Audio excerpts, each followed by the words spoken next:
Have you ever wondered why the rich keep getting richer while the rest seem to struggle? Could the secret lie in our understanding of wealth and investment? Before we get started on this journey, do me a favor and hit that like button, subscribe, and ring that bell. Also share this video. It helps me grow this channel and reach more people. Now let's dive into this complex world. Wealth, in its simplest form, is an accumulation of assets that provide financial security. Investment, on the other hand, is the act of allocating resources, typically money, with the expectation of generating an income or profit. Sounds simple, right? But here's where many folks take a wrong turn. Often, people are led into buying what are known as dead assets. Things like homes or cars that, while they may hold value, don't actively contribute to increasing your wealth. They're like fancy decorations on a cake, nice to have, but they don't make the cake any tastier. The key to growing wealth and staying out of debt isn't about having the most stuff. It's about understanding the difference between dead assets and real assets, those that generate income over time. Understanding the difference between dead assets and real assets is key to building wealth and staying out of debt. So, what is a dead asset, and how does it differ from a real asset? Well, let's unravel this mystery together.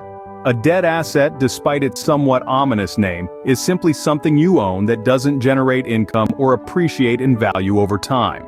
Homes and cars are classic examples of these. Sure, they provide shelter and transportation, but they don't add to your wealth. In fact, they often do the opposite. Homes require maintenance and property taxes, while cars depreciate the moment they leave the dealership, not to mention the costs of fuel, insurance, and repairs. Therefore, while they may be assets in the literal sense, they're not actively contributing to your financial growth. They're essentially dead weight on your balance sheet. Now, let's turn the page and talk about real assets. These are the powerhouses of your financial portfolio. Real assets are those that appreciate in value over time and generate income. Think about stocks, bonds, rental properties, or even a small business. These assets work for you, not the other way around. They are like little employees, tirelessly generating profit and increasing in value. They're the key to growing your wealth and achieving financial independence. But here's the catch. It's not as simple as just buying these assets. You need to be smart, do your research, and make informed decisions.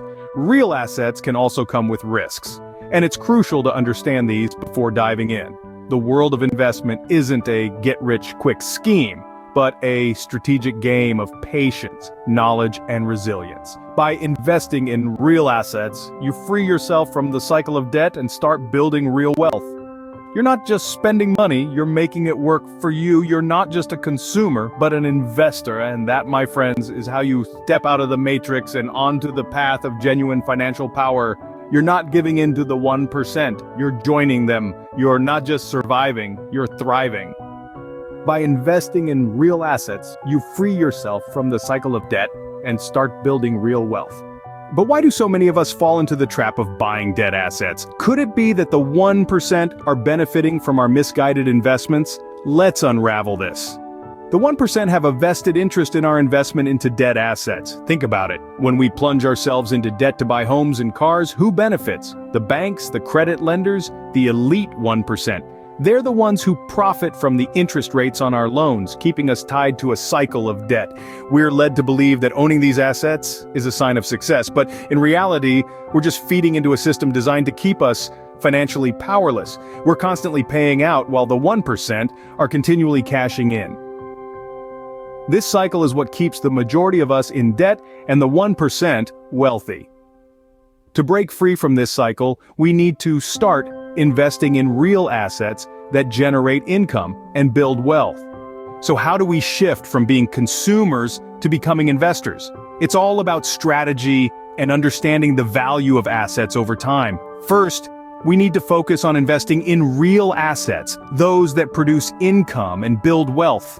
It's about putting our money where it works for us, not the other way around. To do this, we must arm ourselves with knowledge. Research is vital. We need to understand market trends, financial forecasts, and the potential return on investment of any asset we consider. It's about making informed decisions, not jumping in blind. Remember, it's not just about avoiding debt, it's about building wealth. And to build wealth, we must be in control of our financial power. We need to take the reins, make smart decisions, and invest wisely. By becoming investors, we can build wealth, break free from the matrix, and find that pot of gold at the end of the rainbow.